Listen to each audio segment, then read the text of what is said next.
Hello everyone सबके मोर नमस्कार। फिर गोटे नया वीडियो रे आपण मान के स्वागत। आसन आज जानमा कृषक समृद्धि नीति बा एमएसपी रो एसओपी आसी जाइछे। तो आपण माने सुनन वीडियो के स्किप नहीं करन, लास्ट तक देखन जानी पारबे। तो आसन शुरू करमा। केंता करी चासी के मिलबा एमएसपी आसी गला एसओपी समृद्ध कृषक नीतिर एसओपी आसी जाइछे।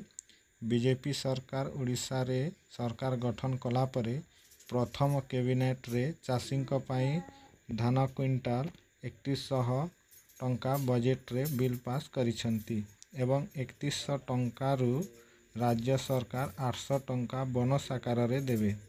सेथिर लागी बजेट रे 5000 कोटी टंका व्यय बराद होइछे एवं सेथिरे उल्लेख अछि जे एकर पिछा 20 क्विंटाल धान किणिबा पई धार्य होइछि।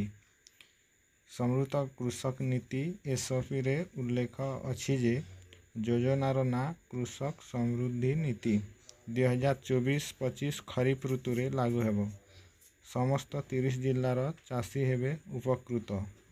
चाषी आय बढ़ाइबा और उत्पादर मूल्य वृद्धि रही लक्ष्य।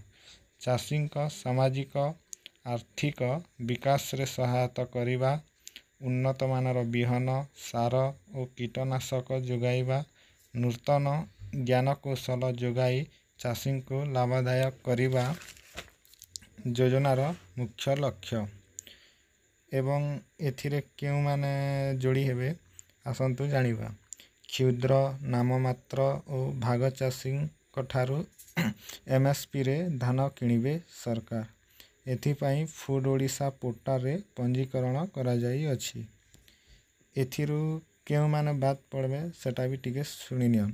ट्रस्ट बोर्ड, लीजधारी कंपनी किंबा शेयर होल्डर बात पड़िबे।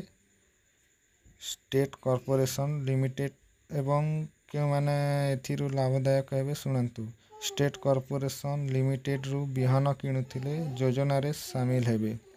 सबुटु बड़ कथा हला 48 घंटा मध्य रे एमएसपी धार्य टंका अकाउंट के आसीबो। धान संग्रह बेले आधार बायोमेट्रिक बाध्यतामूलक करा जीवो। आजी पाई एतिकी। एंता नवा वीडियो लागी मोर यूट्यूब चैनल के सब्सक्राइब गोटे करी दियन।